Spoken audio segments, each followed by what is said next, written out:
Et bonsoir à tous et bonsoir à toutes et bienvenue pour ce nouveau numéro de Entre l'encre et les mots ce soir en compagnie de toute la team. Bonsoir les filles.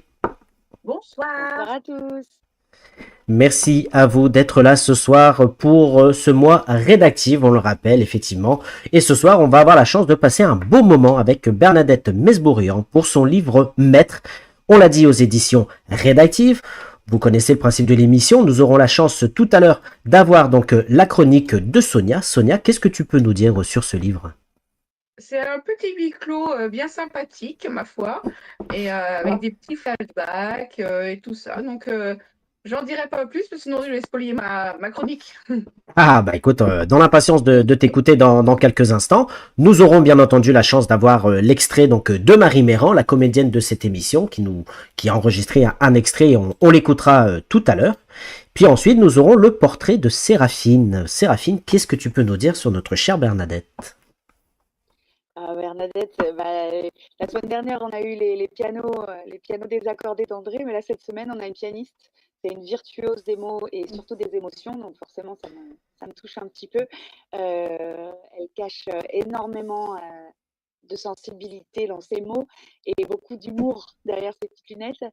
Du coup, voilà, je voudrais savoir ce qu'elle cache aussi derrière ses personnages. Je voudrais aller gratter un petit peu de ce qu'elle dit d'elle dans tout ça.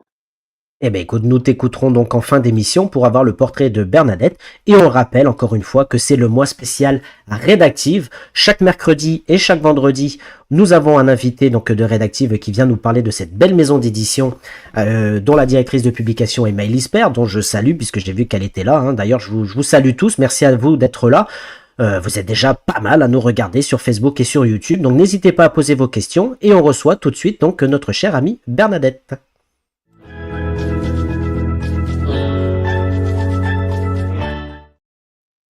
Bonsoir Bernadette. Bonsoir Florian. Merci à toi d'être avec nous ce soir, on l'a dit, pour parler donc de ce livre Maître aux éditions rédactives. Donc encore une fois, merci à toi d'avoir accepté notre invitation à venir nous partager avec nous ton univers. Voilà, tu connais le principe de l'émission, donc je salue encore une fois toutes les personnes qui sont présentes. Mais avant toute chose, est-ce que tu peux te présenter, nous dire qui est Bernadette Mesbourian? Bernadette Mesbourian est un professeur qui depuis longtemps a des démangeaisons dans les doigts avec l'envie d'écrire et qui a pu finalement réaliser ce souhait à la retraite parce qu'enfin elle avait le temps. Donc je suis professeur, enfin j'étais, je suis, je ne sais pas s'il faut parler au passé ou au présent, de lettres classiques. C'est-à-dire que j'ai 3 langues, le français, le latin et le grec. Et bien entendu, les littératures qui vont avec. Donc, je vis dans cet univers depuis des décennies, et c'est mon univers. Et ce qui m'intéresse par-dessus tout, c'est de travailler les mots. Ma formation, effectivement, en latin et en grec m'a appris à creuser les mots, à les interroger, à les interpeller, à chercher des réponses en eux. Et souvent, d'ailleurs, je me suis aperçue que ces mots me le rendaient bien, parce que le travail, une fois effectué, je m'apercevais que la pensée, l'émotion, la sensibilité en retiraient beaucoup de finesse et de profondeur. Pourquoi je n'ai pas écrit plus tôt? Parce que d'abord, le métier d'enseignant est un métier très prenant et que j'avais plaisir, même beaucoup de plaisir, à faire aimer à mes élèves, à essayer de faire aimer à mes élèves les textes que moi-même j'appréciais. Parce qu'aussi, j'ai été sollicitée dans la vie, c'est toujours le cas d'ailleurs, par de multiples choses, les voyages, ma famille, le sport, donc une multitude de choses qui remplissaient le temps et qui continuent à le remplir. Voilà. Eh bien écoute, en tout cas, merci beaucoup pour cette belle présentation. Et tu vois, il y a déjà pas mal de questions qui arrivent. Encore une fois, merci à tous d'être présents. Marie Le Merchant qui est avec nous et qui nous dit « Quelles ont été tes principales inspirations pour écrire ce roman ?» Je dirais que c'est moi-même. C'est-à-dire que j'ai puisé en partie dans mon expérience, dans ce que j'ai vécu, dans ce qu'on m'a raconté, dans ce qu'on m'a transmis, les données en fait qui ont fait naître ce roman. J'ai effectivement vécu dans une famille dysfonctionnelle pas seulement la mienne d'ailleurs, mais j'ai pu fréquenter d'autres familles où les difficultés étaient très présentes. Et j'ai eu envie à un moment donné de travailler ce sujet. Ce n'est pas pour autant une autobiographie, c'est-à-dire que la vérité de mon personnage, ce secret qu'elle cherche, ce n'est pas le mien, par chance.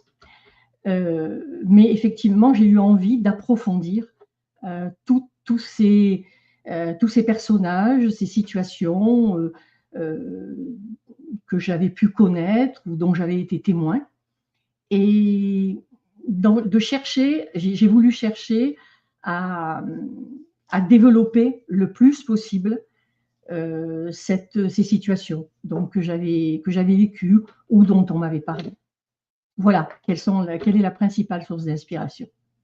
D'accord. Eh ben, en tout cas, merci à toi et merci Marie pour votre question. Hein. Donc n'hésitez pas tous à poser vos questions, on les pose en direct. Donc on l'a dit, tu vas venir nous parler de ce livre, mais avant de parler de ce livre aux éditions Rédactives, tu avais écrit un précédent roman dont on voit le visuel à l'écran qui s'appelle Les Fièvres de Moïse. Est-ce que tu peux nous en parler, nous dire un petit peu de quoi ça parle? C'est un roman qui évoque des disparitions d'enfants. La disparition d'un enfant. Je me suis inspirée de faits réels que dont j'ai eu connaissance d'assez près dans les années 90 à peu près, dans les Alpes de Haute-Provence. Et donc, je me suis inspirée de ces événements réels pour imaginer, romancer une histoire où un enfant disparaît, laissant un vide évidemment considérable derrière lui. Et l'héroïne, qui s'appelle Mathilde, qui par certains côtés est proche de Nicole, va se lancer dans une recherche pour retrouver, alors qu'évidemment jamais aucune trace n'avait été retrouvée, pour retrouver cet ami d'enfance.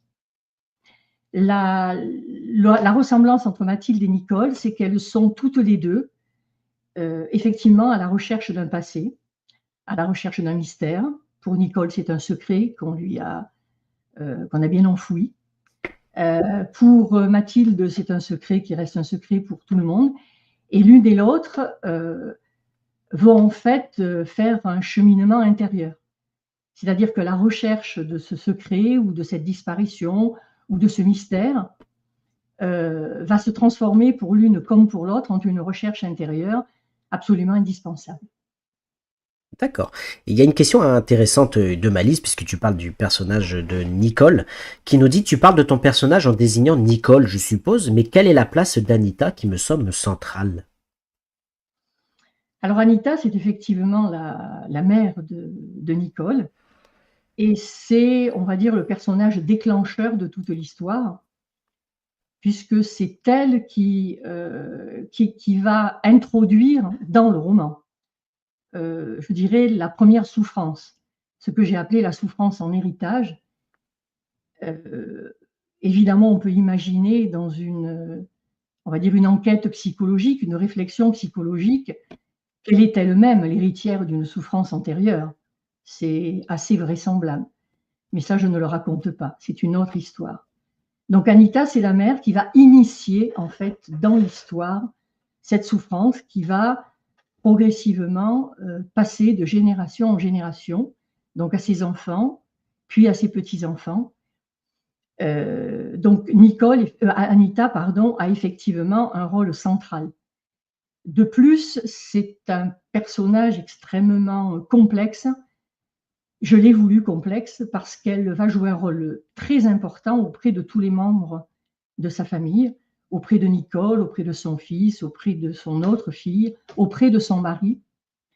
C'est quelqu'un qui va en quelque sorte tisser tout un réseau, un peu comme une toile d'araignée, dans laquelle les personnages, mes personnages, donc sa famille, se laissent prendre, se laissent piéger par des manipulations, par des mensonges, par des vérités cachées, par des chantages. Donc oui, c'est un personnage central. C'est le personnage initiateur de l'histoire. D'accord. En tout cas, merci beaucoup pour tes réponses et merci Maëlys pour cette question. On va juste revenir sur sur le prochain, hein. Ah, attends, il y a encore une question. Eh oui. Quelle est ton analyse du secret de famille? L'as-tu expérimenté de près ou de loin et pourquoi ce thème? Rajoute Maëlys. Le secret de famille, non, je ne l'ai pas expérimenté personnellement. Comme je l'ai expliqué tout à l'heure, je n'ai pas été confrontée à une situation de ce type où on m'ait personnellement caché un secret. Disons que avec cette démarche psychologique qui est la mienne et avec cet imbroglio très complexe dans les relations intrafamiliales, ma démarche a été de chercher quel pouvait être l'aboutissement, j'allais dire la monstruosité, dont pouvait accoucher un tel dysfonctionnement. Donc c'est par mon imagination, et uniquement par mon imagination, que je suis allée vers ce fameux secret qu'évoque Maëlys. Alors, je pense aussi que je ne suis pas allée par hasard vers ce secret. Il aurait pu se passer des tas d'autres choses. J'aurais pu inventer des tas d'autres choses, mais les liens entre les enfants d'Anita sont tels, il y a une telle jalousie, parfois une telle haine, que j'ai imaginé en fait qu'ils allaient vouloir se décharger de cette animosité. Voilà. Je n'en dirai pas plus parce que peut-être ne faut-il pas tout dire non plus. Non, au contraire, voilà, un livre à découvrir, donc Les Fièvres de Moïse aux éditions donc Noir au Blanc. Voilà, donc encore une fois, merci à toi. Encore une fois, merci, hein, beaucoup de questions qui arrivent, donc j'essaye juste de voir les questions qui concernent, on la rappelle, ton livre Maître aux éditions Rédactives et celles qui sont posées concernant ce livre. Mais justement, on le rappelle, tu es avec nous pour nous parler de ce livre Maître aux éditions Rédactives, et j'ai vu une question intéressante de Dominique qui nous dit pourquoi avoir choisi ce titre a-t-il plusieurs significations ici? Alors le titre a d'abord une explication toute simple, c'est qu'il y a deux avocats et un notaire dans mon histoire. Les deux avocats, ce sont Nicole, donc l'héroïne, et son mari, et le notaire, c'est un personnage qui joue un rôle important puisque c'est dans son office notarial que, dans un huis clos donc, qu'on conclut la succession de la mère et que les enfants, les trois enfants, vont se retrouver pour régler cette succession. Donc, on va dire, il y a une explication littérale toute simple.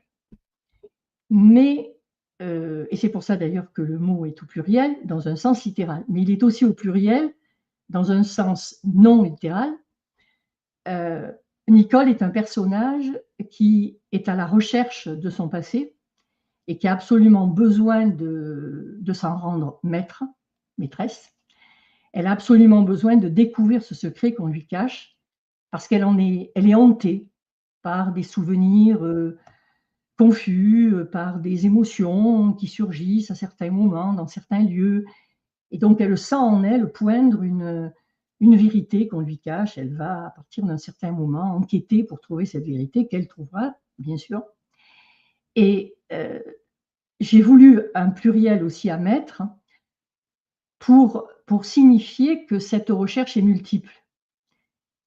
Elle a besoin d'être maîtresse d'elle-même, mais du coup, elle a besoin de maîtriser les gens qui s'opposent à elle, qui s'opposent à sa recherche de la vérité. Elle a besoin, d'une certaine manière, de les convaincre, de lui dire la vérité. Et donc, cette maîtrise va prendre différentes formes. Voilà. Eh bien, écoute, J'espère merci. que j'ai répondu à Dominique. Mais bien évidemment, en tout cas, merci à toi. Question de Joël Vialade, bonsoir, qui nous dit « Le sujet du huis clos a souvent été exploité dans le roman. En quoi celui de Maître est-il différent ?» Le sujet de Maître, je vois que Joël l'a mis au singulier, donc c'est le sujet de Maître. Non, elle a rectifié effectivement après avec un S, hein, elle l'a rectifié. Ouais, donc c'est du roman dont elle parle. Oui. Le sujet de Maître est différent parce que par rapport au huis clos, parce que le huis clos, lui aussi, est multiple. Il y a le huis clos qui se déroule dans l'office notarial, donc c'est effectivement, je dirais, comme une scène de théâtre. Tout le monde est enfermé là, dans cet office notarial, coincé dans cet univers, à régler une succession. Mais il y a d'autres huis clos. C'est-à-dire que ce huis clos va renvoyer à des huis clos qui ont eu lieu dans la maison familiale. La maison familiale est elle-même un huis clos parce que tous les membres de cette famille vivent un peu enfermés dans un univers étouffant dont ils n'arrivent pas à se libérer. La seule, en fait, qui arrivera à se libérer, c'est Nicole. Il y a d'autres huis clos encore, dont je ne parle pas. Et donc, il faut effectivement se rendre maître de soi, du passé, de l'histoire, pour arriver à sortir du huis clos et à franchir les murailles, à faire exploser toutes les barrières qui empêchent cette liberté. Nicole cherche sa liberté. Il faut qu'elle sorte du huis clos pour être maîtresse d'elle-même. Eh ben, écoute, merci. Ce que je te propose, c'est d'accueillir donc notre chère amie Sonia Robinard qui est avec nous. Rebonsoir Sonia. Bonsoir. Ou Bonsoir, Sonia tout Sonia. court, encore une fois. Ce que je te propose, c'est de lancer ton jingle. On regardera donc, puisqu'il y a une bande-annonce de ce livre, et ensuite on écoutera donc ta chronique.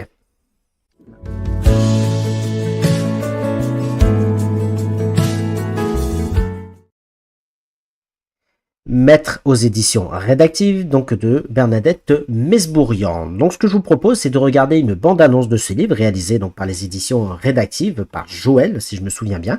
On la regarde et ensuite, Sonia, tu nous parleras donc de ce livre. Voilà. Merci Joël.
Voilà, donc pour cette très belle bande-annonce réalisée donc par Joël aux éditions rédactives.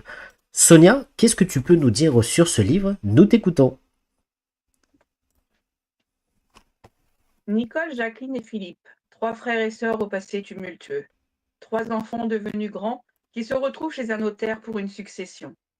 Nicole a l'esprit ailleurs. Nicole qui se pose des milliers de questions. Nicole qui aimerait être autre part plutôt qu'avec eux. Nicole étouffe dans ce huis clos. Par moments, son esprit est joueur et vagabonde dans un passé tortueux. Et quand elle rejoint la réalité, elle a des envies de rire, de tordre le cou et de s'enfuir loin d'ici. Entre une sœur qui a régi sur la vie de toute la famille depuis sa naissance et un frère qui faisait ses coups en douce pour ensuite être cajolé par leur mère, elle se rappelle ces moments où même son père était presque absent alors qu'il était auprès d'eux. Comment se construire? Peut-être en allant vivre plus loin. Mais quand on doit se retrouver, comment vivre face à des doutes et à des cauchemars de plus en plus réels? Nicole, au fil des pages, va chercher la vérité au fond d'elle et va se permettre de poser des questions. Pas facile avec des questions qui fâchent. Va-t-elle réussir à mettre les mots sur ces mots? Comme la clé qui cadenassait la porte de sa sœur, Nicole va-t-elle trouver la clé qui délivrera sa tête et son cœur? Avec ce roman, Bernadette nous livre une histoire tendre et dramatique à la fois. Avec un texte poétique et tranchant à la fois, elle nous remue. Sentiments partagés, colère mêlée, pleurs enfouis. Voici tout ce que j'ai pu ressentir avec cette lecture. Merci beaucoup, Merci beaucoup. Sonia. Merci Sonia, Avec plaisir. j'ai beaucoup apprécié. J'ai beaucoup aimé cette lecture et c'est vrai qu'on ressent en fait tous les sentiments au fil des pages. On passe de la colère à de la tendresse. On a envie de s'attacher à certaines personnes, puis en fin de compte, après, non, ça ne s'attache plus, quoi. Donc, c'est vrai que. Mais Nicole est attachante. Merci beaucoup, Sonia, en tout cas. Pas mal de questions qui arrivent, justement. On va essayer de les reprendre dans l'ordre. Donc, il y avait une question. En tout cas, merci beaucoup, Sonia. Laurent Alain qui nous dit Bernadette, est-ce que votre métier d'enseignante vous a-t-il aidé pour écrire ce livre? Ah oui, absolument. C'est ce que j'ai voulu dire au tout début en me présentant, puisque ce qui m'intéresse, c'est la langue, ce sont les mots. C'est de chercher avec les mots, avec la richesse de la langue, l'expression la plus juste d'une émotion, d'une pensée. Et les mots sont très, très importants. Je passe énormément de temps à travailler les tournures, le vocabulaire, et c'est ce qui m'intéresse le plus. Et ça, c'est vraiment mon métier d'enseignante, et en particulier l'enseignement du latin et du grec. Parce que l'enseignement du latin et du grec, c'est d'abord l'étude des mots, l'étude de la langue. On ne peut pas faire du latin et du grec sans être accroché constamment aux tournures, à la syntaxe, aux formes verbales. C'est un réflexe constant. Donc oui, c'est sûr que mon métier d'enseignante m'a aidé pour écrire. D'accord, merci beaucoup Laurent pour cette question. Tu parlais tout à l'heure du livre justement qui renvoyait au notaire. Une question intéressante de Marie Le Marchand qui nous dit le titre donc renvoie au notaire. Quel rôle joue-t-il? Humoristique, satirique ou est-il un rouage important du récit?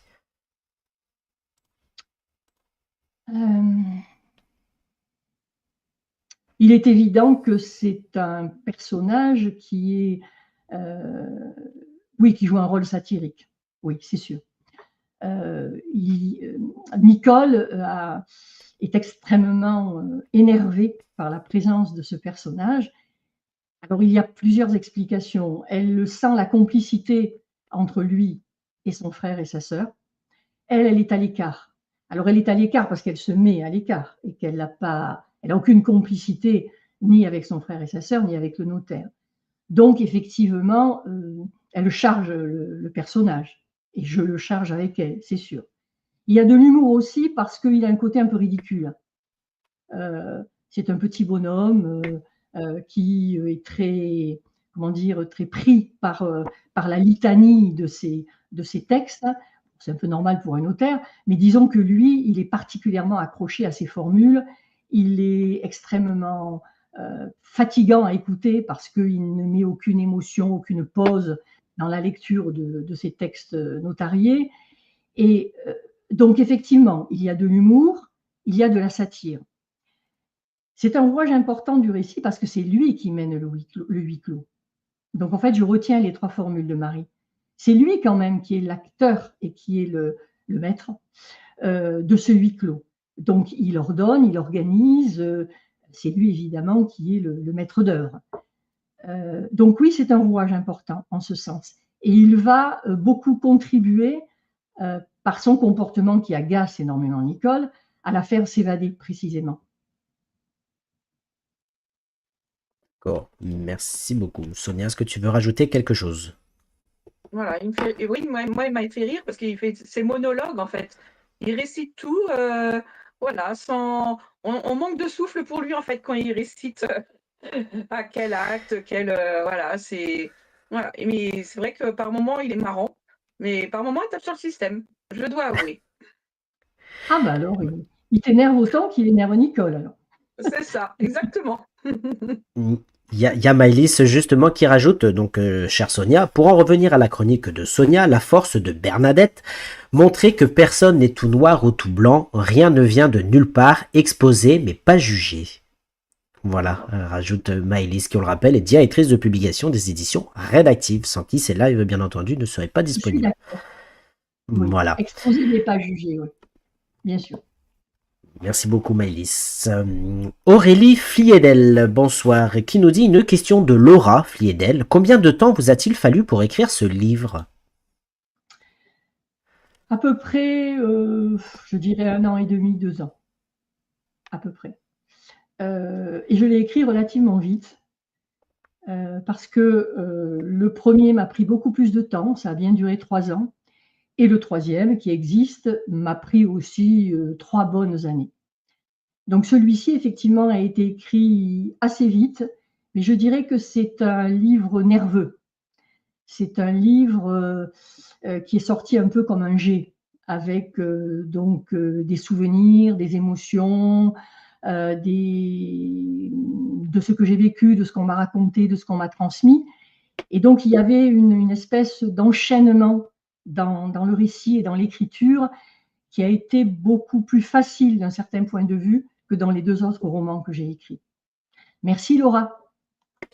Merci beaucoup en tout cas. Donc on rappelle pour les personnes qui nous rejoignent, je vois que ça monte au fur et à mesure, que tu es avec nous ce soir pour nous parler de ce livre Maître aux éditions Rédactives. Et on rappelle également aussi que toutes les émissions sont disponibles en replay sur la page YouTube. Donc n'hésitez pas à flasher ce QR code qui se trouve sur votre écran et vous aurez accès bien évidemment à la page YouTube pour revoir ou voir toutes ces émissions et particulièrement toutes les émissions spéciales rédactives. Tu nous as parlé que tu avais mis à peu près 1 an et demi pour écrire ce livre. Il y a une question intéressante qui nous dit, est-ce que tu peux nous parler de la façon dont tu travailles ton style, particulièrement dans les passages descriptifs de ton livre?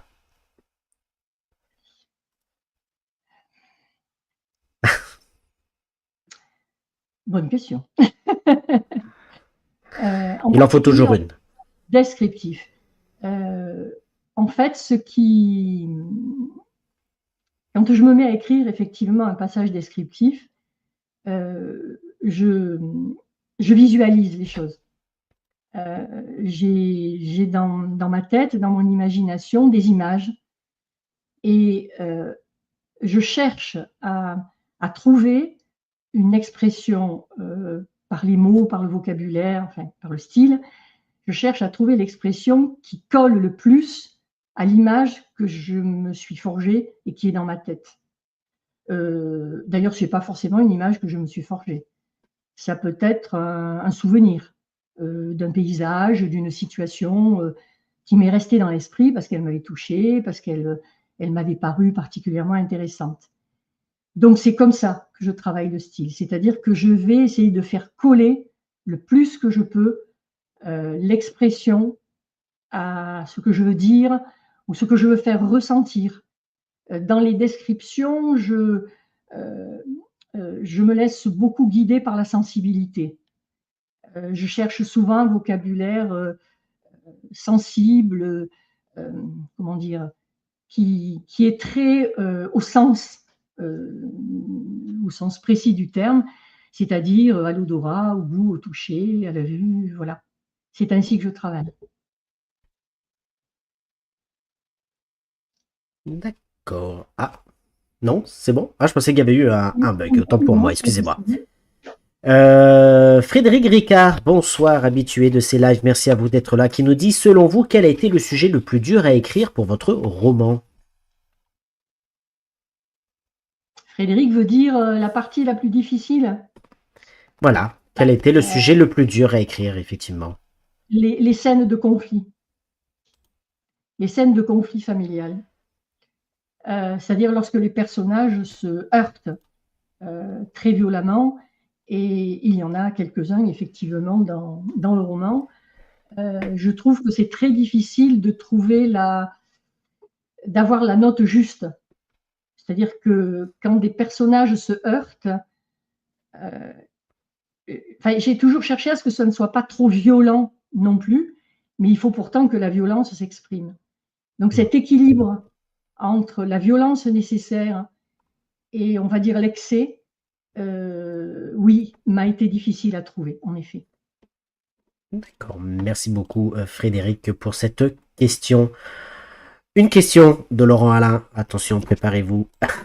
Laurent Alain qui nous dit certaines portes sont faciles à ouvrir, d'autres plus dures et d'autres sont à défoncer sans savoir ce qu'on va trouver derrière. Est-ce que pour vous, il faut les ouvrir à tout prix? Tout dépend de l'enjeu. Des portes faciles à ouvrir, d'autres difficiles, d'autres qu'il faut ouvrir à toute force. Quitte à effectivement regretter d'avoir trouvé ce qu'il y a derrière la porte. Mais tout dépend de l'enjeu. Ma Nicole, elle a un enjeu vital, c'est-à-dire qu'elle ne peut plus vivre avec cette douleur en elle, cette incertitude, cette ignorance. Donc, ben oui, elle défonce la porte sans savoir ce qu'elle va trouver derrière, hein, puisqu'elle force les gens à lui parler, ils refusent. Elle va trouver par elle-même, par un travail intérieur, et ensuite elle va aller chercher la vérité auprès de ces gens qui la lui ont refusée. Donc oui, elle défonce la porte sans savoir ce qu'elle va trouver derrière, mais pour elle, c'est vital. Donc c'est pour ça que je dis tout dépend de l'enjeu. D'accord. En tout cas, merci à toi pour cette réponse.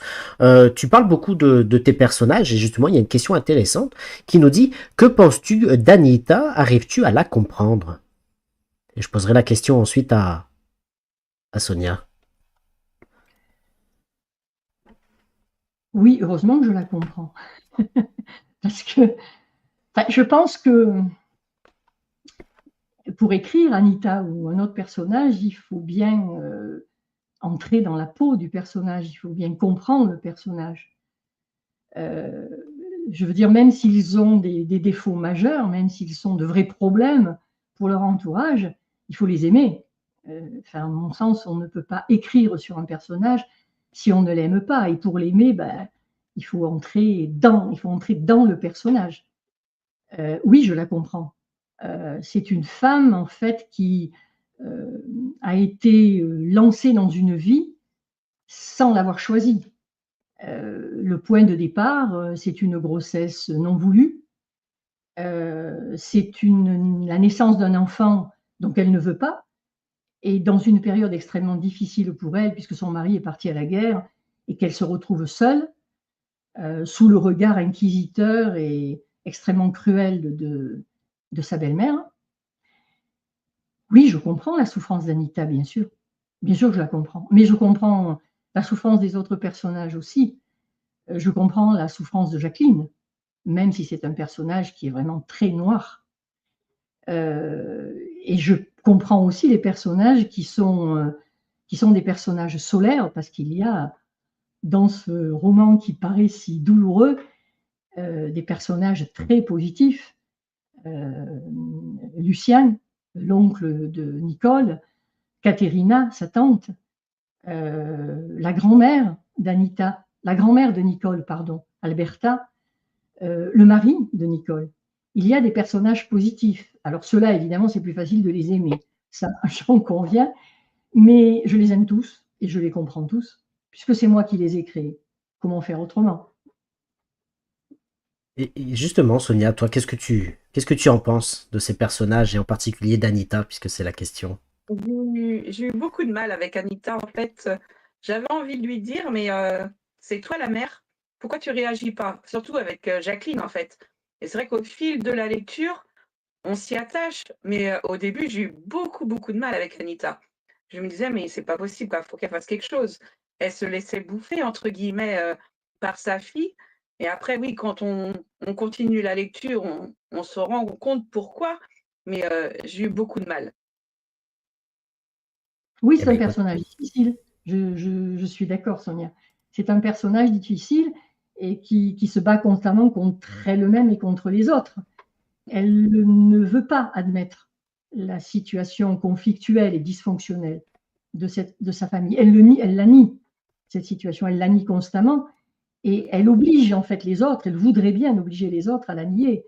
C'est une C'est ça. manipulatrice hein, Mmh. qui joue d'armes incroyables pour dominer son mari, pour dominer son fils, pour dominer aussi pendant fort longtemps Nicole, hein, qui devient contre son gré sa confidente à un moment donné, alors qu'elle est adolescente. Mmh. J'en conviens, mais c'est quelqu'un qui claque mur en fait, qui veut fermer, qui qui veut refermer sur la famille ses problèmes, qui ne veut pas les admettre. Et donc, elle essaie de les nier, oui.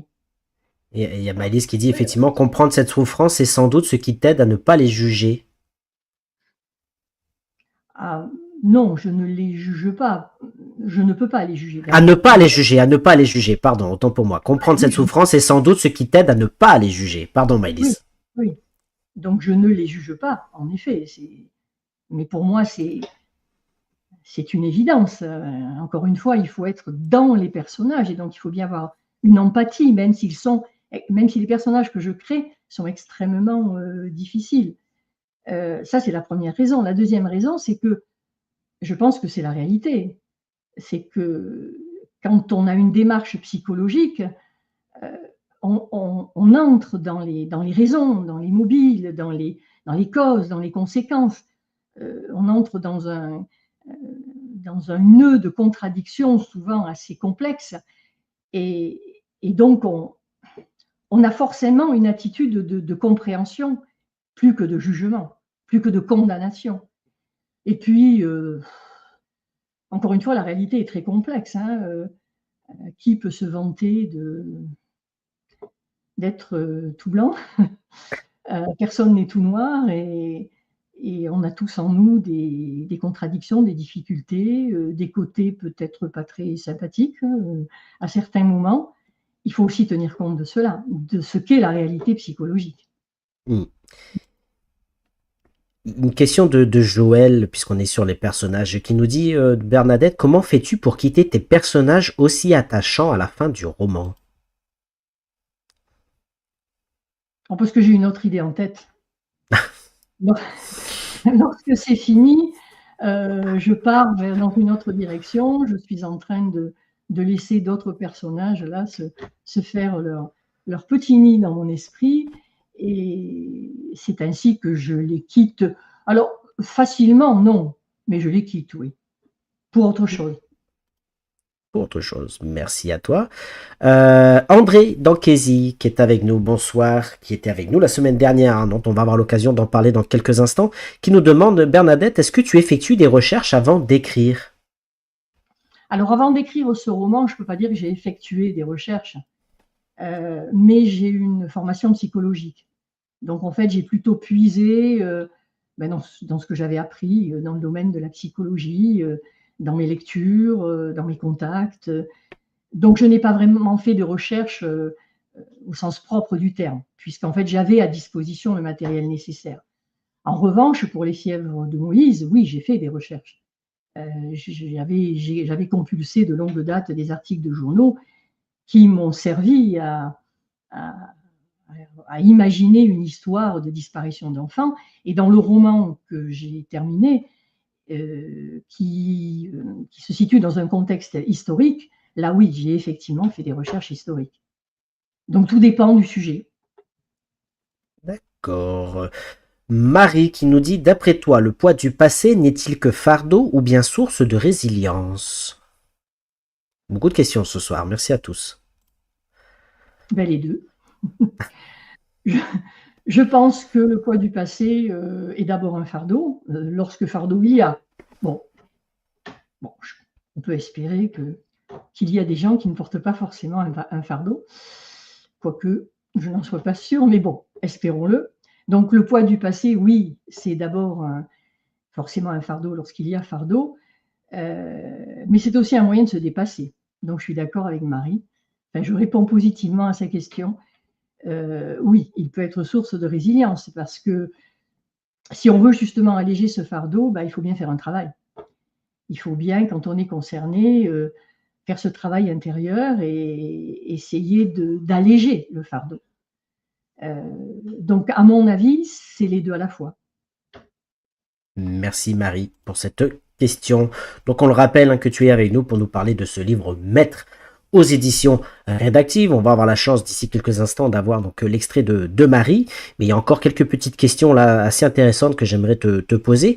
Talibanière qui est avec nous, qui nous dit comme il y a du vécu dans ce roman, est-ce difficile de savoir que la famille va le lire? Je ne comprends pas bien la question. Comme il y a du vécu dans ce roman, oui. Est-ce que c'est Ah, oui, difficile, voilà, est-ce que c'est difficile de euh, savoir que ta famille va le lire, puisque tu y as mis dedans du vécu personnel? je ne sais pas si ma famille va le lire, premièrement. Deuxièmement, c'est quand même très romancé, hein. Je ne me suis pas collée au réel. Donc l'histoire l'histoire, enfin même les événements que j'ai pu vivre, à mon avis, sont suffisamment romancés pour s'être éloignés du réel. Si ma famille va le lire, je n'en ai pas la moindre idée. Je n'ai pas cherché forcément des lecteurs dans ma famille, peut-être. En fait, je n'en sais rien. Mes lecteurs sont plutôt des amis que la famille. Voilà, Thalie. D'accord. Eh ben, merci beaucoup pour cette réponse. Laurent, donc on revient un petit peu sur les personnages. Laurent, il nous demande, Bernadette, est-ce que vous êtes tentée parfois d'arrondir un peu les angles pour que vos personnages ne souffrent pas trop, vu qu'en tant qu'auteur, vous partagez leurs souffrances? Non, non. Arrondir les angles, non. Je raconte l'histoire telle qu'elle me paraît devoir être racontée, en fonction de ce que je ressens, de ce que je pense, de ce qui me paraît utile. Mais non, là, dans ce roman en particulier, je cherche le réel. Je n'arrondis pas du tout les angles pour Jacqueline, qui est sûrement le personnage quand même le plus noir de l'histoire, qui est très, très agressive, très frustrée, obsédée par un certain nombre de choses, en particulier par la propreté, par la pureté. Non, je ne l'épargne pas. Je n'épargne pas non plus Anita, je ne cherche pas à arrondir les angles. Et lorsque je raconte sa souffrance de jeune mère qui doit allaiter son enfant, je pense que je suis assez réaliste. Enfin, du moins, j'ai essayé de le faire.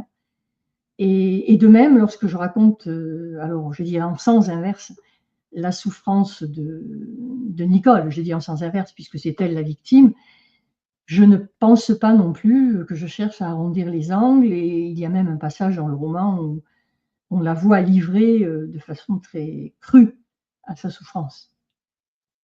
D'accord, bah merci beaucoup. Et Laurent qui rajoute un grand merci Bernadette, en tout cas pour la justesse et la finesse de vos réponses. Donc encore une fois, merci et merci aussi à vous tous hein, de vous poser vos questions nombreuses ce soir. Il y a Maëlys aussi qui nous dit c'est cette complexité de l'âme humaine qui m'intéresse autant dans ton livre. Donc vraiment à vous, merci à tous. Sonia, est-ce que tu veux rajouter quelque chose avant d'écouter l'extrait de Marie?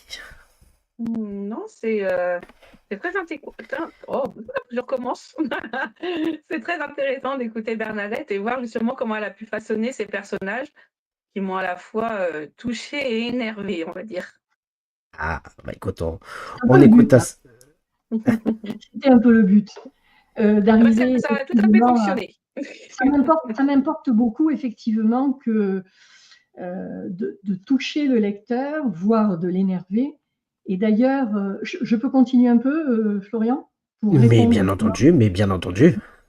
Et j'ai eu enfin, je m'y attendais un petit peu, mais pas à ce point. J'ai eu beaucoup d'émotions à écouter certains de mes lecteurs qui m'ont fait part effectivement de leurs sentiments et qui m'ont dit se retrouver dans la lecture du roman. Et récemment même, avec émotion, hein, ils me parlaient avec émotion. Certains, évoquant Jacqueline, me disaient « Oh là là, ça me fait penser à ma sœur ».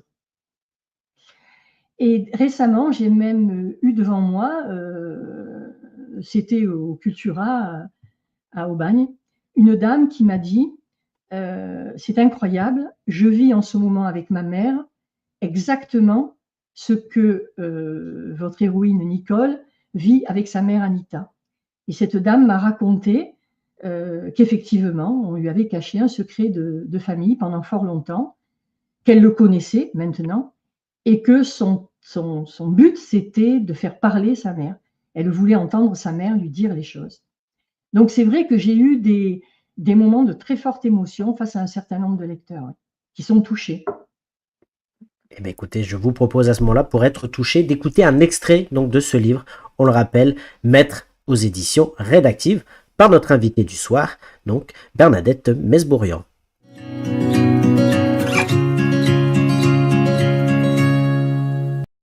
Marie Mérand présente un roman de Bernadette Mesbourian, Maître, aux éditions Rédactive.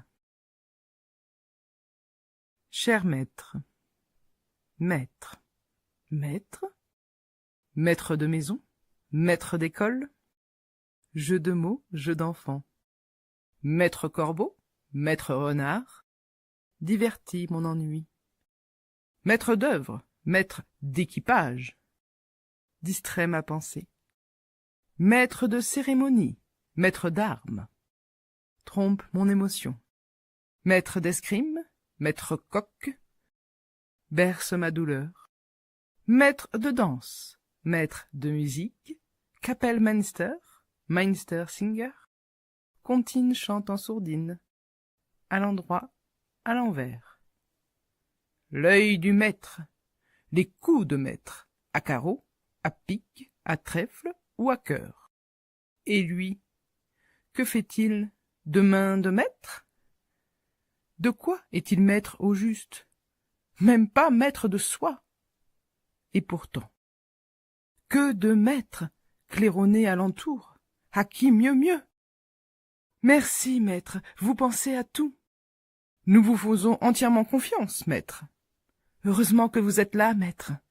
Cher maître, tout cela est tellement compliqué. C'est vrai, mais grâce à vous, maître, nous comprenons. L'accent circonflexe chevrotte dans les aigus et les voix belles à l'unisson. Des sourires à des dents déployées, de ces sourires qui vous crispent les zygomatiques.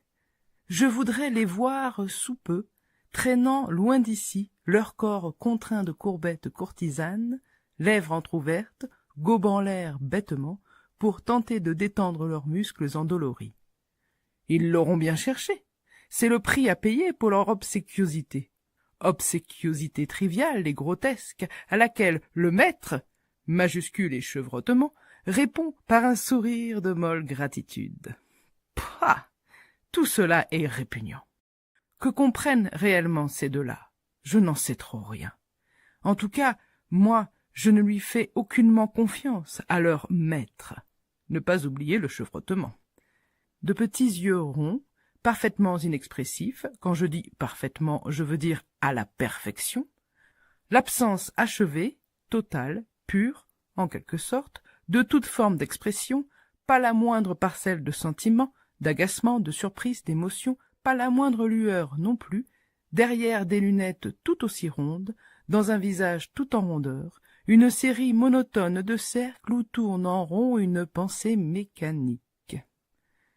Dans la transparence des verres, au-delà de ce regard pâle et vide, un engrenage de roues dentées qui s'entraînent les unes les autres, répètent inlassablement un mouvement déterminé une fois pour toutes, sans que jamais ne frémisse même le plus faible espoir d'un innocent grain de sable qui ferait grincer, gémir, tressauter un rouage qui, peut-être, ralentirait la course le temps d'une idée libre, d'une idée mécanocide.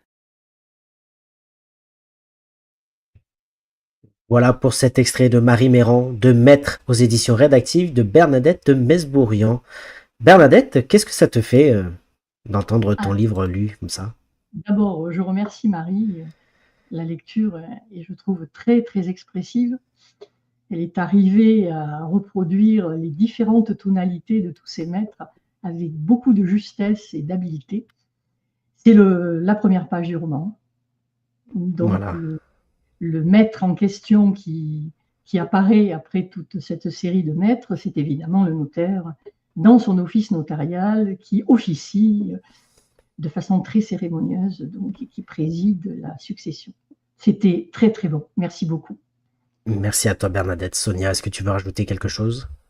Oui, en entendant lire donc le passage là, après je rigolais toute seule parce que ça m'a fait repenser aussitôt au passage avec les fameuses hémorroïdes de Philippe. Et je ne sais pas pourquoi, en écoutant Marie, j'y ai pensé d'un coup. Et du coup, ça m'a fait rire. Et on voit les images, en fait, comme Marie et Lie. Déjà, quand on lit le livre, en fait, les descriptions sont si bien faites qu'on l'imagine. On voit le notaire, on voit le bureau, on imagine un bureau sombre et tout ça. Et c'est vrai que quand Marie le lit en plus, c'est vrai qu'il y a des petits passages comme ça qui me sont revenus en tête et je rigolais toute seule. Voilà, un livre écrit Je- d'une main de maître, nous dit Elisabeth. Merci, Merci beaucoup. Elisabeth. J'aime bien le théâtre. Et c'est vrai que je l'ai dit tout à l'heure, hein, que je visualisais beaucoup les choses et que j'ai tout le temps des images qui défilent dans ma tête quand j'écris. Il y a un côté théâtral dans la mise en scène, oui. Oui, on a l'impression d'être en fait presque un voyeur derrière un rideau et on regarde la scène en fait en lisant le livre. On a l'impression d'être caché derrière le rideau opaque et puis on observe en fait ce qui se passe. Pourquoi derrière un rideau? Je sais pas, je m'imagine derrière, parce qu'on voit les bureaux de notaire, je le voyais très sombre, avec des grands rideaux en fait derrière les Ah fenêtres, oui. je sais pas, par devant les fenêtres, et je sais pas, j'avais l'impression en fait d'être presque caché derrière les gros rideaux rouges, je sais pas pourquoi rouge en même temps, hein, voilà, et en velours et tout ça, puis discrètement, on aperçoit un petit peu ce qui se passe dans le bureau en fait. Je En comprends. lisant ce livre, c'est ce que ça m'a fait penser en fait. Bah, justement, quand tu parles de Rouge, on rappelle effectivement que c'est un live spécial rédactive, hein, une maison d'édition basée sur Rousset qui met du cœur à l'ouvrage. Et justement, il y a Maëlys, chère Sonia, qui te met un petit message que je vais mettre à l'écran qui dit « Bravo Sonia, bravo Marie, vous rendez tellement justice à ces textes, merci de mettre votre talent au service de mes auteurs. » Voilà, donc encore une fois, merci Sonia, merci Marie. Qu'on peut le faire. C'est grâce aux auteurs qu'on peut faire ce qu'on aime. Voilà, merci à toutes les deux. Et il y a Laurent qui rajoute « On devine une écriture fine et choisie comme une lame bien aiguisée. » C'est tellement Merci, poétique. joliment dit, Voilà. j'apprécie. Justement, je profite de l'occasion, hein, puisque si on est intéressé pour venir t'écouter, tu seras, chère Bernadette, en conférence, tu seras lors d'une conférence littéraire le samedi 8 mars à 11h à la Madeleine de Marcel, donc une rencontre organisée donc par Dominique Guénin. Et cette conférence aura pour thème famille entre héritage et dysfonctionnement. Donc là, on l'aura compris, c'est vrai qu'avec ce livre, on est en plein dans le thème. Donc voilà, n'hésitez pas à venir si vous êtes dans la région du sud, du côté de Gémenos, à venir rencontrer Bernadette, donc le samedi 8 mars à 11h, à la Madeleine de Marcel. Question de Marie. Marie qui nous demande, Bernadette, peux-tu parler de l'importance poétique et symbolique des chapitres Ascension? Ah oui, très S'il te volontiers. plaît. Les chapitres qui s'appellent Ascension sont justement consacrés à ces personnages que j'appelle solaires. Donc il y a d'une part Caterina, qui est la sœur d'Anita, et le contraire absolu. C'est une femme déterminée, ouverte, très positive, et que je présente à un moment donné avec toute une troupe d'enfants qu'elle amène jouer dans les torrents des Alpes, puisque l'action se situe dans les Alpes. Et le deuxième personnage, c'est Lucien, qui est un oncle de Nicole également. Alors, dans les deux chapitres, donc Nicole va vers sa tante et vers son oncle pour parler de cette vérité qu'elle a enfin découverte, et elle veut leur en entendre parler. Évidemment, ces deux personnages ont été complices du silence, hein, qui a été mis sur ce fameux secret.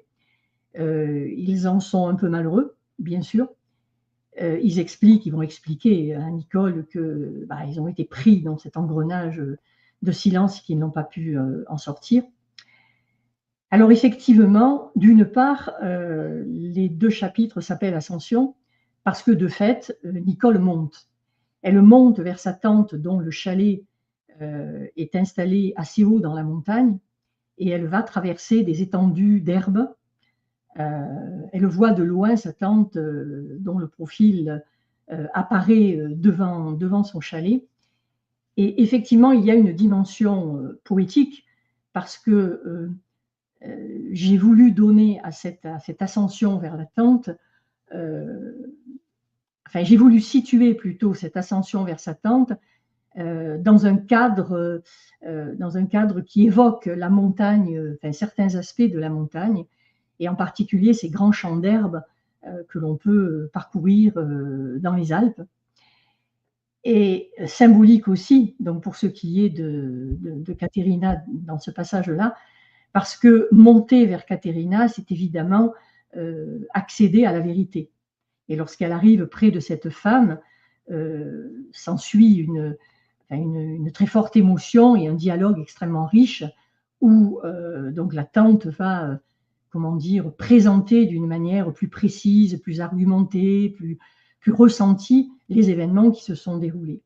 Et de la même manière avec Lucien, qui est donc l'oncle paternel de Nicole, l'ascension est différente. Là, on est au cœur du village et cet oncle qui n'a jamais voulu se marier est allé s'installer tout en haut d'une maison de village, dans un appartement auquel on accède par un escalier impossible.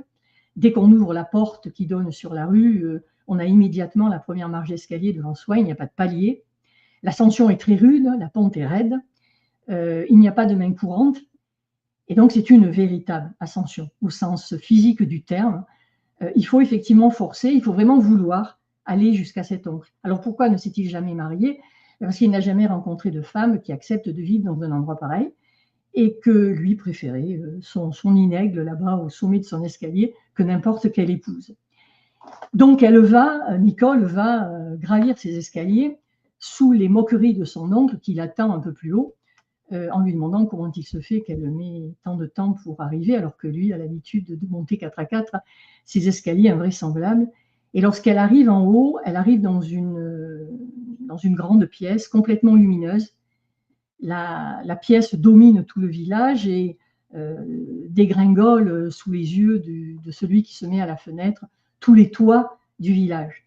Donc il y a effectivement une dimension poétique dans cette vision de lumière, dans cette vision, on va dire, extrêmement positive de ces toits du village qui s'étalent sous le regard donc, de Nicole et de son oncle. Et effectivement, j'ai pris beaucoup de plaisir, je m'en souviens, à écrire ce passage parce que, oui, je voulais absolument y intégrer une poésie aussi belle que possible. Et symbolique, évidemment, enfin, je pense que je l'ai déjà dit sans le préciser, l'ascension est rude, mais ça en valait la peine parce que lorsqu'elle arrive auprès de son oncle, ben là aussi, c'est l'accueil, c'est l'amour, c'est le réconfort et c'est un dialogue d'où elle va tirer beaucoup d'informations et surtout beaucoup de réconfort. Merci, je vois Sonia qui secoue la tête. Sonia, tu veux... Mais en fait, je revois tout le livre, en fait, quand Bernadette, elle en parle. Elle le parle avec tellement d'émotion et de passion de ces personnages que du coup, en fait, je les revois, en fait. Je relis le livre en même temps que je l'écoute. Merci, Sonia. Eh ben, merci beaucoup. Donc on le voit effectivement, on aura dans quelques instants la question mystère pour notre invité, qui on le rappelle, c'était notre cher ami André Danchézy, qui est venu nous présenter donc son livre ce mercredi. Donc on en parlera dans quelques instants. Mais j'aimerais Bernadette, avant la question, que tu nous parles de cette maison d'édition rédactive dont tu es un auteur, et on est dans le mois spécial rédactif dans cette émission entre l'encre et les mots. Qu'est-ce que tu peux nous dire sur cette maison d'édition et quel est ton rapport avec elle? La rencontre de Maëlys a été un très beau moment dans ma vie. Je suis arrivée vers elle parce qu'on me l'avait indiqué. C'est une connaissance commune qui m'avait indiqué Maëlys. Et au premier contact, j'ai senti qu'il y avait entre nous une compréhension. On parlait la même langue, on parlait des mêmes choses. Donc ça a été effectivement quelque chose de très positif pour moi. Et toute la suite a été à l'avenant. La lecture et le retour qu'elle m'a fait de Maître m'a convaincue qu'elle comprenait vraiment ce que j'avais voulu faire. Puis est venu le travail avec Nathalie, que je salue et que je remercie. Ce fut un travail plein avec des échanges extrêmement chaleureux, beaucoup de bienveillance, Tout est fait avec délicatesse. Nathalie agit avec beaucoup de délicatesse. On voit qu'elle elle aime les auteurs de Rédactive, qu'elle a envie de travailler dans une bonne ambiance avec eux. Et donc, tout s'est merveilleusement bien passé. Je remercie aussi, évidemment, la personne qui a réalisé la couverture. On peut en parler, d'ailleurs, de la couverture du livre. Mais bien évidemment. Et je dois dire que la première fois que j'ai lu cette couverture, elle m'a surprise, elle m'a choquée. En fait, je n'en voulais pas de cette couverture. Et je me suis aperçue dans un deuxième temps que je n'en voulais pas parce qu'elle était elle correspondait peut-être trop au roman, trop bien au roman, et qu'elle me donnait une image. Alors, elle me racontait l'histoire, elle me renvoyait l'histoire de façon simple, un peu brutale, sous forme d'une image, et je me suis laissée convaincre parce que j'ai compris cela dans un deuxième temps. Et je trouve la couverture très belle, avec cette porte qui s'ouvre, et si on la regarde bien, dans la pièce, on est dans l'obscurité, et à l'extérieur est la lumière. Donc, quand on est enfermé dans la pièce, on ne comprend pas, on ne sait pas, on est ignorant. Quand on ouvre la porte, on accède à la lumière. C'est un peu l'histoire du huis clos, de la porte close qu'il faut absolument ouvrir. Quant au petit nounours, je n'en dirai rien. Eh ben, en tout cas, un livre à... Il est très bien à sa place. En tout cas, merci à toi. Et effectivement, Maëlys souligne l'importance effectivement de citer Nathalie Breul, attendez, ça part, correctrice officielle des éditions Rédactive. Voilà, on peut aussi citer Joël qui fait ces magnifiques bandes annonces. On peut citer aussi tous les auteurs, dont Séraphine et Thalie qui font beaucoup aussi pour les éditions Rédactives, sans oublier effectivement Maëlys Père, la directrice de publication. Grand merci Maëlys d'avoir ouvert le tiroir de maître, nous dit Laurent. Et Frédéric qui nous dit « J'ai déjà rencontré plusieurs auteurs des éditions Rédactives et Maëlys, c'est vrai, ils ont un énorme cœur. » Voilà, donc en tout cas, merci à tous. Ce que je vous propose maintenant, c'est d'écouter... Oui, je vois Sonia. Hop. C'est d'écouter donc la question mystère.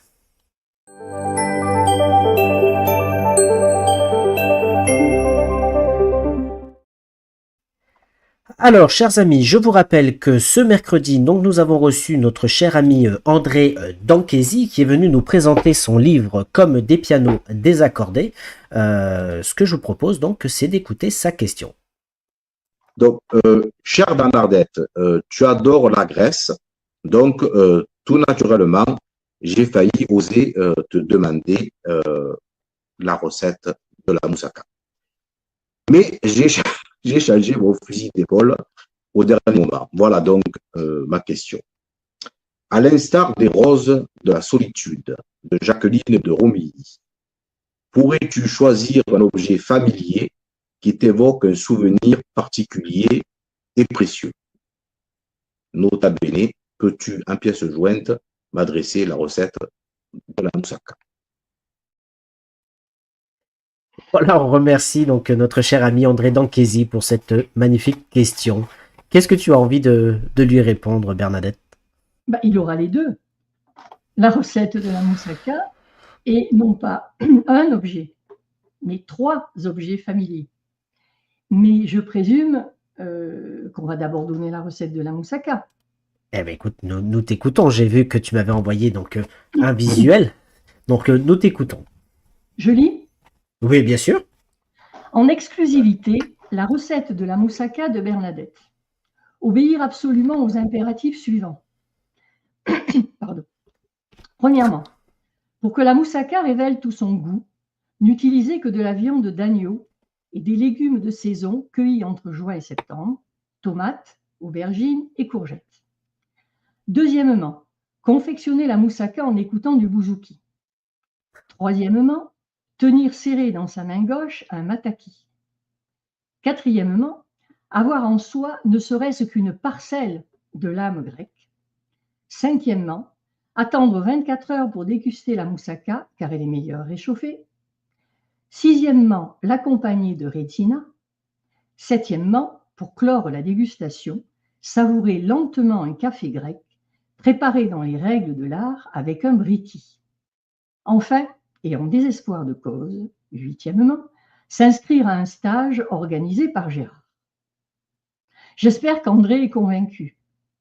Eh ben écoute, on l'espère et je n'en doute pas en tout cas, mais merci à toi et merci d'avoir répondu à cette question. Et encore une fois, on remercie André Danchesi d'être venu nous présenter sa nouvella comme des pianos désaccordés. Et je rappelle aussi qu'il sera en dédicace ce samedi, comme il nous l'avait annoncé dans son live. Donc ce samedi 15 février de 10h à 18h au Cultura d'Aubagne. Voilà, donc venez le rencontrer, on a passé un super moment avec lui ce mercredi. Donc si vous êtes de la région, encore une fois du Sud, n'hésitez pas à venir le voir au Cultura d'Aubagne. Est-ce que tu veux rajouter quelque chose, Bernadette, avant que tu poses la question? Il présente les objets. Allez-y, je t'en prie. Ah oui, hein. Donc, alors, est-ce qu'on va le voir? C'est le mataki, appelé aussi mathiasma, de la recette. Comme vous voyez, c'est un œil. Vous le verrez un peu mieux peut-être sur ce bracelet. C'est un œil grec. À l'origine, c'est l'œil que les navigateurs, dans l'Antiquité, avaient sur la proue de leur navire, et c'était un porte-bonheur. Ou plutôt, c'était le moyen de détourner le mauvais œil. On dit en grec kakamati, le mauvais œil. Et puis, c'est devenu, mais je suppose que je ne vous apprends rien, un objet très, très apprécié des Grecs. On en trouve un peu partout en Grèce. Donc, un porte-bonheur. Il est aussi très apprécié par les Arméniens de la diaspora.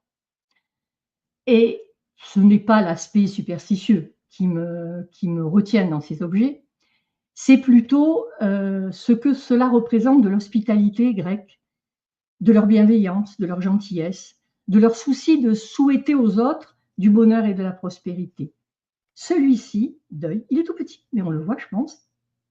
Donc avec ces cercles concentriques entre le bleu foncé, le noir, le blanc, le bleu clair, il m'a été offert par une Arménienne dans une épicerie arménienne à Paris.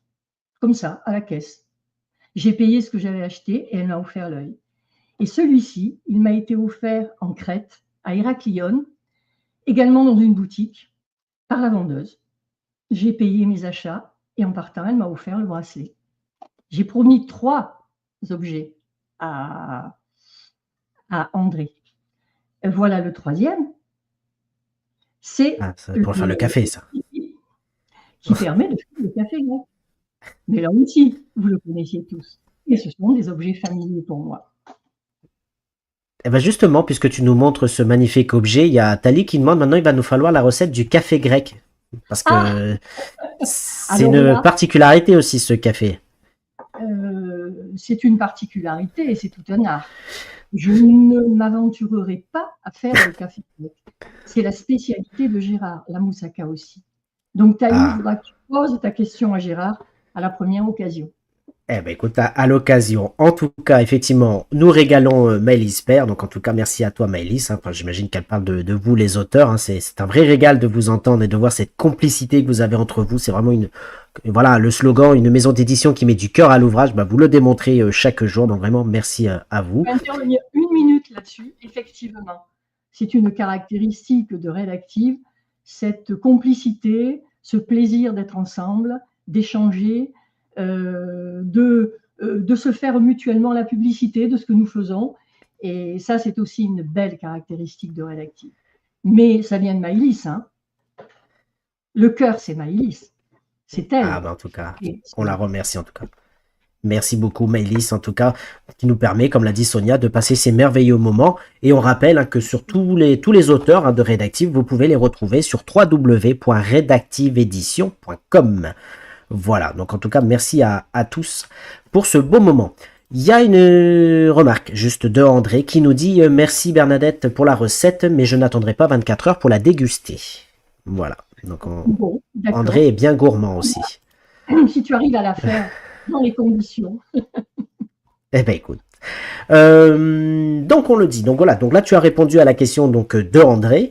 Maintenant, bah nous recevrons donc quel jour on est là? On est mercredi. On se recevra donc ce vendredi. On fera exceptionnellement une petite parenthèse dans l'édition rédactive puisque nous recevrons à titre exceptionnel Bénédicte Delmas que vous devez sûrement tous connaître. Bon, je sais que Séraphine la connaît bien elle est aussi réalisatrice et actrice. Hein, elle a joué dans la série Sous le soleil. Elle réalise aujourd'hui Plus belle la vie. Mais elle viendra avant tout nous parler de son livre, son premier livre, puisqu'elle se lance aussi dans l'écriture. Elle viendra nous parler de son livre Jeanne, la rebelle de Dieu, aux éditions Fayard. Je demanderai dans quelques instants à Sonia ce qu'elle a pensé de ce livre. Mais Bernadette, quelle serait la question que tu aurais envie de poser à Bénédicte Delmas? Bonjour Bénédicte. Très intriguée par votre roman et son héroïne, je me suis renseignée sur cette femme, Jeanne de Lestonac, qui a vécu au XVIe siècle, s'est opposée à la morale de son temps et a fondé à Bordeaux la première école de filles. J'ai également écouté l'interview que vous avez accordée à la librairie Mola de Bordeaux. Vous dites que votre roman est un roman d'émancipation, que Jeanne est un personnage contemporain, effronté, courageux. Vous en faites l'héroïne du combat pour la liberté des femmes. Si vous le permettez, voici ma question. Quel lien y a-t-il entre le concours de Miss France auquel vous participez en 1992 et Jeanne? Quel cheminement depuis ce concours de beauté, en passant par vos rôles dans des séries télévisées et votre travail de réalisatrice, vous a conduite à mettre en scène une figure emblématique de l'émancipation des femmes? Merci beaucoup Bernadette pour cette question. Et effectivement, tu fais bien de le souligner. Effectivement, on rappelle que Bénédicte Delmas a été deuxième dauphine de Linda, que j'écorche pas son nom, Linda Razé, je crois. Voilà, bon, je vois Séraphine qui nous fait signe de la tête. Séraphine, tu disais Linda? Hardy, je crois. Linda Hardy, c'est ça, qui a été élue Miss France en 92, et Bénédicte a été sa première dauphine, effectivement. Sonia, qu'est-ce que tu veux nous dire sur ce livre? Alors là, j'ai plongé dedans, mais je m'y attendais pas du tout, en fait. Et c'est tellement passionnant que je ne connaissais pas du tout non plus Jeanne. Et du coup, on apprend plein de choses, en fait, et qu'on ne sait pas forcément. Et du coup, franchement, c'est un livre à découvrir. Moi, en fait, je me suis régalée, je l'ai lu en à peine 2 jours. Et pourtant, c'est un beau pavé, un beau bébé. Et c'est vrai que franchement, il est à lire. Au pavé, après, toi qui as l'habitude de lire, il est pas si gros que ça. Hein. Oh oui. Bah, pour certains, si. Quand même. Bon. Et bon, en tout cas, bah, merci à toi, Sonia. Donc, on le rappelle, Bénédicte, ce vendredi 14 février. Voilà, il y en a qui iront au restaurant faire la Saint-Valentin et il y en a d'autres qui viendront parler littérature. Voilà. Séraphine, nous écoutons ton jingle et ce sera au tour de Bernadette de passer sur le grill. Oui.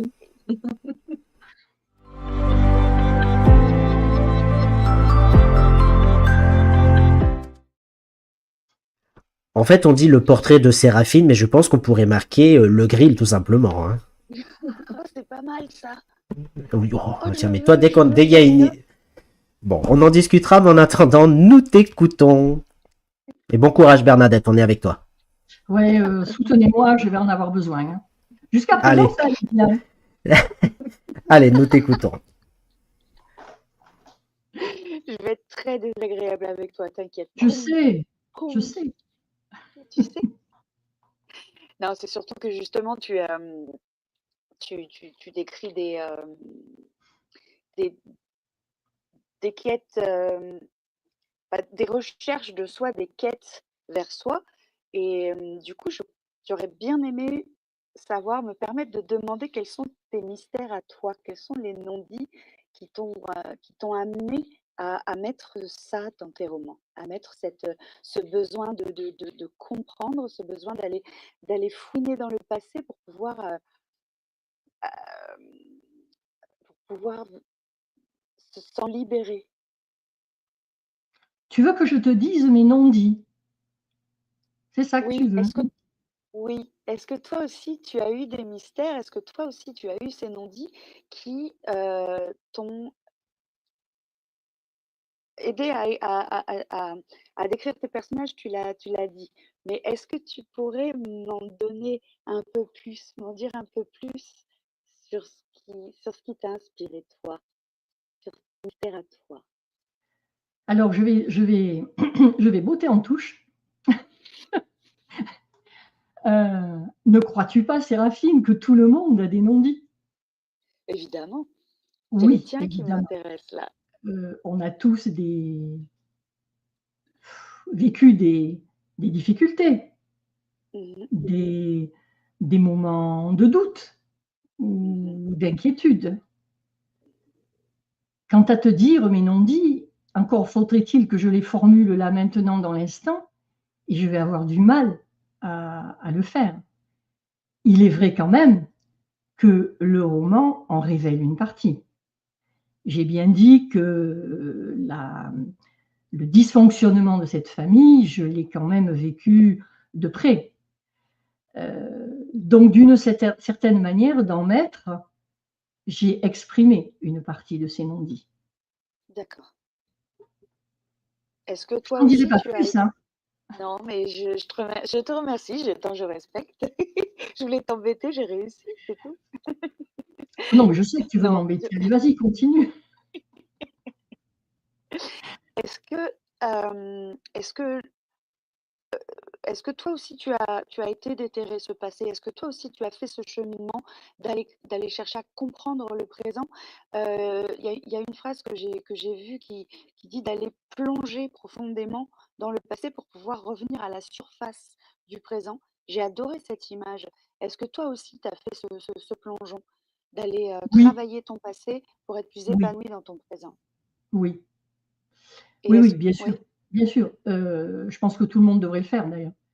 C'est une démarche, alors qui peut effectivement être très importante, qui peut être psychanalytique aussi, hein, lorsque, bien sûr. lorsque cela est nécessaire. Bon, ça n'a pas été mon cas, mais oui, aller chercher dans son passé pour comprendre le chemin qu'on a suivi, pour essayer de savoir ce qui a pesé sur nous. Pesé, pas forcément de manière négative, hein, ce qui nous a poussé à être ceci ou cela, ça peut être tout à fait positif, c'est pas forcément négatif. C'est important, c'est intéressant, c'est une manière, ben, oui, d'être davantage maître de soi-même, de mieux comprendre, en sachant toutefois qu'on n'est jamais vraiment maître de soi-même, ce n'est pas possible. On n'y Oui, arrive jamais vraiment. J'allais dire heureusement, parce qu'il faut aussi que on continue à être dans l'incertitude, dans l'hésitation pour avancer et pour comprendre les autres aussi. Si on arrivait à un moment donné à se dire, ce serait presque monstrueux, à se dire, bon, ça va, moi j'ai tout compris, je sais tout, je oui, maîtrise tout, on n'aurait plus rien à apprendre et on deviendrait un individu, enfin, un peu froid et incapable de comprendre les autres. Donc, bien oui, sûr. je pense qu'il faut faire cette démarche, je l'ai faite, oui.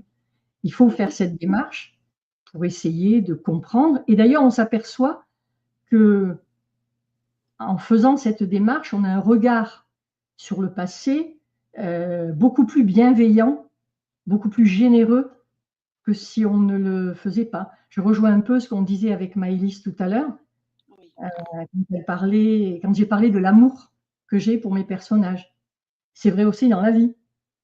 Quand on, quand on comprend un peu en profondeur ce qui nous est arrivé, je sais pas, le rôle qu'ont joué les parents, la fratrie, les amis, l'environnement, le pays où on a vécu, les lieux qu'on a traversés, quand on a réfléchi sur tout cela, eh ben, la réflexion permet en fait de, de mieux apprécier et de mieux contrôler les choses. Et donc, c'est pour cela que je parlais de bienveillance. mhm. J'ai Justement, répondu? tu es... Ah oui, totalement, totalement. J'en attendais pas moins de toi. Justement, tu es une femme souriante, joyeuse, bienveillante, drôle. Moi, je le trouve en tout cas. Oui, je ris beaucoup Et avec toi. c'est vrai. Et du coup, j'aimerais savoir justement comment tu as réussi on en a parlé un petit peu tout à l'heure, à décrire ces personnages qui sont vraiment écorchés, qui sont difficiles, qui sont parfois violents, qui justement vont chercher des choses qui vont les travailler. Et toi-même, tu dis que tu visualises les scènes quand tu les écris. Donc, comment est-ce que tu as fait pour supporter justement de décrire ça, de décrire cette violence? Comment tu fais pour prendre le recul suffisant alors que avec la sensibilité que tu as? C'est une excellente question. Je n'ai pas toujours bien supporté. J'ai effectivement, à certains moments, été envahie par une émotion comme si j'étais dans le réel, alors que je n'y étais que partiellement ou je n'y étais plus du tout. Mais effectivement, cette emprise qu'avaient les personnages sur moi, parce que c'était ça, hein. Enfin, j'ai vécu avec eux, j'ai tremblé avec eux, j'ai eu peur avec eux, me créait quelquefois des émotions désagréables, je l'admets. Quelquefois, j'arrivais à prendre plus de recul. Et je pense à la question qu'on m'a posée tout à l'heure, comment fais-tu pour quitter tes personnages à la fin? Et le moyen de les quitter, c'est effectivement d'en avoir d'autres, d'avoir un autre univers romanesque, une autre idée qui permettent de tourner la page et d'oublier ce qu'on vient de faire. Mais tu as raison, hein, c'est une très très bonne question. Tu joues avec tes émotions, tu joues avec l'émotion des lecteurs, tu joues avec tes propres émotions en écrivant. Donc, du coup, est-ce du sadisme ou du masochisme? J'espère ni l'un ni l'autre. Peut-être un peu des deux, à savoir. Là, c'est à toi à répondre, hein. C'est au lecteur à répondre. Je ne réponds pas. Les deux, les deux. Je dirais les deux. J'espère un petit peu comme ça. Oui, mais comme tu l'as dit tout à l'heure, on a tous une part lumineuse, une part d'ombre, Oui. et forcément, on joue un petit peu avec les deux et on y joue aussi forcément dans l'écriture.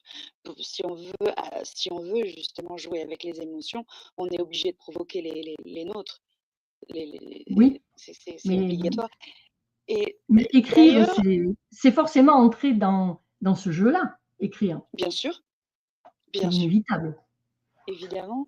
Du coup, j'aimerais que tu me décrives, enfin, du moins que tu essayes de me décrire un peu, justement, cette part de lumière et cette part d'ombre chez toi. Comment tu décrirais succinctement la Bernadette lumineuse et la Bernadette noire, sombre, plus sombre? La Bernadette noire, c'est parfois un excès de sensibilité qui me fait réagir très fort, trop fort, à certaines situations qui me révoltent, qui provoquent en moi trop de rejet. C'est une tendance aussi que j'ai peut-être à la dramatisation, mais ça c'est lié aussi à l'écriture. Je pense que ça me sert quand j'écris, mais j'ai une tendance à la dramatisation, à vivre les choses de façon excessive quelquefois. J'en joue aussi. Voilà, je dirais que c'est ce que voilà. La part lumineuse, c'est l'envie de vivre, l'envie de rire, l'envie de m'amuser, l'envie de manger, l'envie de boire, l'envie de rigoler avec toi et avec les autres. Voilà, c'est tout ça. L'envie d'être avec ma petite fille que j'adore, l'envie d'être avec mon mari que tu connais, voilà, l'envie de vivre en fait, ça résume, ça suffit. C'est ça la part lumineuse. Du coup, ça rebondit parfaitement sur ma dernière question. On n'a rien préparé, il faut le dire. Hein. C'est fou, mais non, mais on est trop connectés, tu vois. Hop, à chaque fois, j'arrive à rebondir grâce à tes réponses, tu es formidable. Je voudrais te parler d'un certain rendez-vous que tu as eu sur le parking du McDo à Aubagne. Ah, j'ai eu peur. Et j'aimerais savoir si pendant ce rendez-vous assez important avec ta future éditrice, j'aimerais savoir si ton mari en a profité pour faire des magnifiques photos comme il en a le secret. Absolument pas, mais il aurait osé. on ne connaissait pas Maëlys, mais jamais il se serait permis une chose pareille. Tu sais ce qu'a fait Gérard pendant que je parlais avec Maëlys? Ben, il est allé faire des courses. Il adore aller dans les magasins, acheter des trucs. Voilà, il est allé faire des courses. Ah non, non, il n'a pas. Jamais il aurait osé. C'est dommage. C'est vrai que c'est dommage. Oui, c'est une bonne excuse pour le féliciter, et, pour parler de son talent de photographe. Il a un œil incroyable. Je pense qu'il a un œil à peu près aussi aiguisé que ta plume. Vous êtes bien trouvés sur le sens artistique. C'est gentil ce que tu viens de dire. Vous faites un couple lumineux pour le coup. Vraiment, vraiment adorable. Merci. Je vous embrasse tous les deux parce que je sais qu'il est forcément pas très loin. Il n'est pas très loin, non, je dirais 1 mètre. Donc il prend un compliment pour lui aussi. Bien sûr. Merci beaucoup. Merci Séraphine, merci infiniment. Le portrait de Séraphine, donc merci beaucoup Bernadette, merci Séraphine. Bon, tu vois, c'était pas si douloureux. Non, non, c'est un grill, on va dire, modéré. C'est un grill pas allumé, comme nous a dit André Danquesi. Sans feu. C'est un barbecue de chamallow. Voilà. Oh. C'est pas mal. Frédéric qui nous dit Séraphine a toujours le sourire, ne change pas. Oh oui. Pendant l'émission, elle a le sourire, ça c'est vrai. En tout cas, merci à toi, Séraphine. On rappelle qu'on peut te retrouver aussi sur les réseaux sociaux, donc sur Facebook essentiellement. Donc voilà, tu partages de temps en temps tes petites actualités. Donc merci à toi. Je tiens aussi Laurent Alain qui nous dit très beau live et très bon moment. Grand merci. En tout cas, merci à vous d'avoir été présent ce soir. Oh non, c'est pas ça. Séraphine, on enlève. C'est bon, on va pas lui faire trop de pub quand même. Donc on rappelle effectivement qu'on avait reçu ce soir donc Bernadette Mesbourian pour son livre Maître, encore une fois aux éditions Rédactive. Donc encore une fois, on remercie cette maison d'édition. Encore une fois, Maëlys, on va nous dire qu'on en fait trop à chaque fois, mais en tout cas, c'est un réel plaisir donc de vous avoir reçu, de t'avoir reçu Bernadette. Et je rappelle qu'on aura aussi l'occasion de te retrouver prochainement en conférence littéraire le samedi 8 mars à 11h, une conférence organisée par Dominique Guénin, auteur de Rédactive aussi, qui aura l'occasion de participer avec toi à cette conférence sur le thème de la famille entre héritage et dysfonctionnement. Donc voilà, donc effectivement ton livre est en plein dans le sujet et Dominique aussi. Donc vraiment une conférence à découvrir et que j'aurai le plaisir d'animer bien évidemment. Merci à toi. Tous les trois et sans oublier Marie pour vos questions, vos interventions. Ça a été un très très bon moment pour moi aussi. Eh ben, en tout cas, merci à toi d'avoir été avec nous. Voilà les questions. Donc, Maëlys qui nous dit merci à tous. Elisabeth qui nous dit merci Bernadette, bonsoir à tous. Laurent Alain, merci Rédactive et merci Malice. Et Tali qui nous dit je n'ai pas vu le temps passer. Merci pour cet agréable moment. Ben, encore une fois, merci à tous.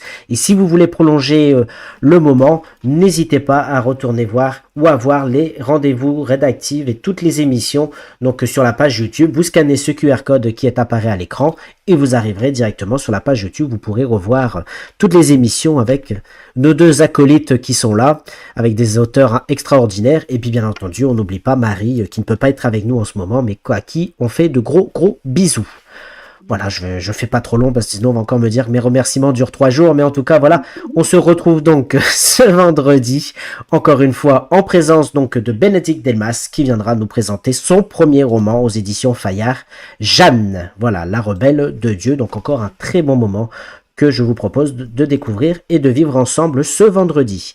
Je vous souhaite à toutes et à tous une bonne fin de semaine. On se retrouve donc vendredi. Encore merci Bernadette et merci aux éditions Rédactives. Et je vous dis à vendredi. Ciao, ciao. À vendredi. Au revoir. Ciao, ciao.